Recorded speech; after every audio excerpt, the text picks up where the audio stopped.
Hola, soy Pablo Matamala y este es un nuevo video de esta serie de levantamiento, gestión y gobernanza de riesgo. Hoy vamos a continuar con el tema de gobernanza de riesgo, el análisis de ella. La vez pasada vimos la primera parte del modelo que vamos a utilizar para hacer análisis y vimos cuál era el tipo de intervención que se podría esperar en un sistema de gobernanza de riesgo de acuerdo a ciertas características del riesgo en particular. Si recordarán, esta fue el gráfico que vimos, donde vemos estos cuatro cuadrantes que se distribuyen de acuerdo a la facilidad o dificultad de los sujetos que van a ser expuestos a un riesgo en particular respecto a su habilidad para evitar el riesgo o evaluar el riesgo. Y vimos en cada caso el tipo de intervención que se esperaría de un sistema de gobernanza de riesgo de acuerdo al modelo que estamos utilizando. Primero vamos a ver un ejemplo sobre esto y a partir de ese mismo ejemplo vamos a dar un paso a la siguiente etapa, a la siguiente fase de análisis de gobernanza de riesgo. Como ejemplo vamos a tocar el caso de la pandemia de COVID-19, que es algo que tenemos muy fresco en nuestra retina. Y claramente hubo una evolución en la forma en que la autoridad intervino para gestionar y hacer gobernanza sobre ese riesgo. En un comienzo todos recordarán que claramente no había mucha información, se sabía que el virus se contagiaba muy rápido, no se sabía muy bien qué tan letal era, ni exactamente cuál era el mecanismo de contagio. Entonces la verdad es que bajo ese escenario, la capacidad de nosotros como individuos que estuvimos expuestos a ese riesgo era muy difícil evaluarlo y también era muy difícil evitarlo porque no sabíamos exactamente qué es lo que debíamos hacer para ello. Es por eso que en todos los países se observó el mismo tipo de intervención por parte de la autoridad, que consistió en aplicar el máximo nivel de regulación, que en realidad era aplicar, por un lado, cerrar fronteras, llamar a la población a tomar medidas de higiene y finalmente la dictación de cuarentenas hasta nuevo aviso en prácticamente todas las ciudades del mundo, ante la falta de información, como dije, por la dificultad que implicaba para un individuo el evaluar el riesgo y el evitarlo. A medida que se fue generando más conocimiento respecto al virus, a sus características, a su letalidad, y empezó el desarrollo también de la vacuna, bueno, nos desplazamos de cuadrante, en el fondo, la habilidad para evaluar el riesgo como una persona específicamente que va a ser expuesta, claro, sin información no podemos evaluarlo porque no lo vemos, pero con el conocimiento que empezó a ser difundido, la habilidad para evitarlo aumentó en nosotros. Podíamos hacer cosas, podíamos usar mascarillas, podíamos evitar las aglomeraciones, podíamos lavarnos bien las manos, aplicarnos desinfectantes, alcohol, etcétera. Un montón de medidas que nos permitían reducir o evitar el riesgo. Entonces nos desplazamos desde el cuadrante inferior derecho hacia el cuadrante superior derecho, donde básicamente al final el tipo de gobernanza que se implantó una vez ya desarrolladas las vacunas fue un énfasis en aportar información para que la gente pudiera tomar conciencia y no olvidarse y mantener latente la percepción de riesgo que implicaba el virus en circulación, pero teniendo ya muchas más herramientas para evitar la exposición a riesgo en ese caso. Pero bueno, ahora dando un paso más allá, una vez que la autoridad pertinente, en este caso los gobiernos locales, etcétera, pero también puede ser a un nivel de empresa, cuando hay un riesgo que está identificado y ya se ha intervenido, ¿cuál es la actitud del público, en el fondo, a esa intervención? Lo que nos dice este modelo es que eso depende, en realidad depende de la distribución de quienes asumen el costo de esta intervención y quienes reciben los beneficios de la misma.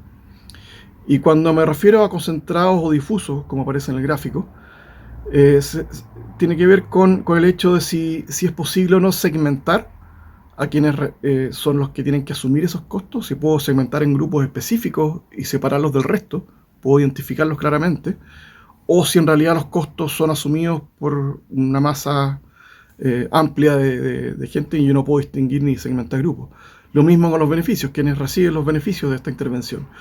Son ciertos grupos específicos, puedo identificarlos, puedo segmentar, puedo tratarlos en forma diferente, o en realidad esto es universal y no puedo hacer esa distinción. Bueno, en el caso de la pandemia, ¿en cuál cuadrante caemos? Digamos, quienes reciben los beneficios, bueno, no puedo separar, no puedo identificar grupos específicos y de respecto a otros que no se han beneficiado. El beneficio de la intervención de la autoridad es para todos. Y el costo, ¿quiénes asumen el costo? En mayor o menor grado, todos asumimos algún tipo de costo por producto de la intervención de la autoridad. Entonces caemos en el cuadrante inferior derecho. ¿Y qué ocurre en estos casos? ¿Cuál es la actitud esperada del público cuando tenemos este tipo de distribución de costos y beneficios producto de la intervención?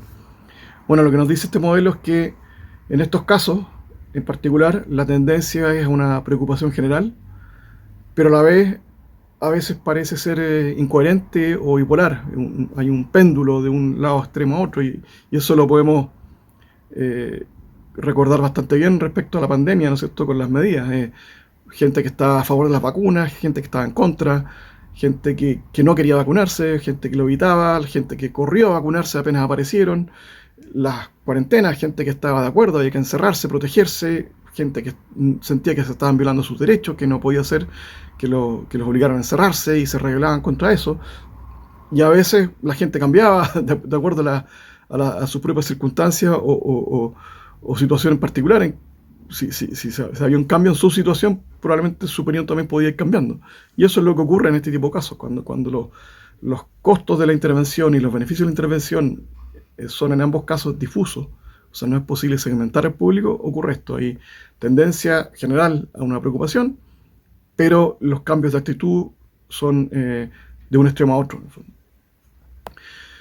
Lo que vamos a seguir viendo en este sentido, ya olvidándonos del caso particular de la pandemia, es que ocurre en los otros tres cuadrantes, cuando tenemos riesgos que una vez que son intervenidos por la autoridad y esa intervención en qué cuadrante cae, ¿qué ocurre con el público?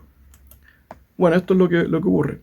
Cuando las personas o los individuos que asumen el costo y quienes también reciben los beneficios de la intervención son identificables, yo puedo segmentarlos respecto a otros, terminamos en un conflicto entre grupos de interés. Por el contrario, si tenemos beneficiarios muy identificables que podemos segmentarlos, pero quienes asumen el costo de la intervención son difusos, no podemos separarlos del resto, básicamente somos todos quienes pagamos el costo. La verdad es que lo único que se observa son reclamos de grupos públicos organizados exigiendo la intervención de la autoridad, en el fondo.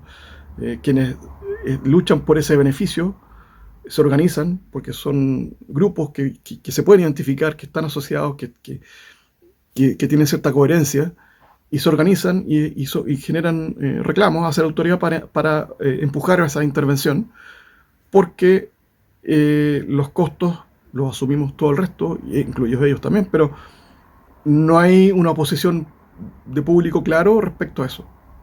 No hay grupos que se organicen porque básicamente todos pagamos el costo.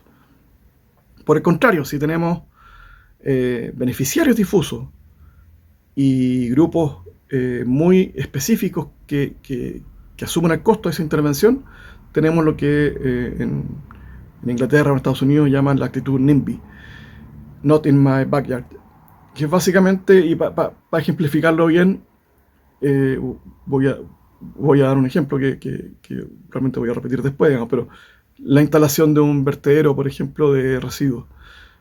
Claramente es algo que es necesario. Si no existiera un vertedero, ¿dónde irían nuestros residuos? Es algo que necesitamos todos y todos queremos que exista de alguna forma para solucionar nuestro problema, pero ninguno de nosotros quiere tener ese vertedero al lado o en el patio trasero de mi casa, digamos. Entonces, una vez que no vemos los costos de esa medida, eh, feliz, o sea, tengo un beneficio porque me soluciona un problema. Pero si el costo de esa intervención lo voy a pagar yo directamente porque voy a tener un vertedero muy cerca de mi casa, yo me opongo a esa medida. O sea, no quiero ver ese tipo de instalación al lado de donde yo vivo, en el fondo. Entonces probablemente me voy a oponer. Voy a hacer, eh, en este caso, las personas que asumen el costo de intervención son todos los vecinos cercanos al lugar donde se instala este vertedero en particular.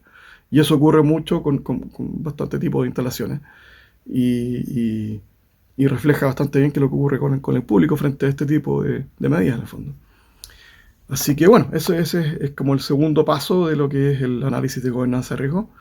En el siguiente video voy a dar algunos ejemplos sobre esto y vamos a seguir avanzando en cómo hacer los análisis de gobernanza de riesgo. Así que espero que se haya entendido bien y que les haya parecido interesante. Nos vemos en la próxima. Chao, chao.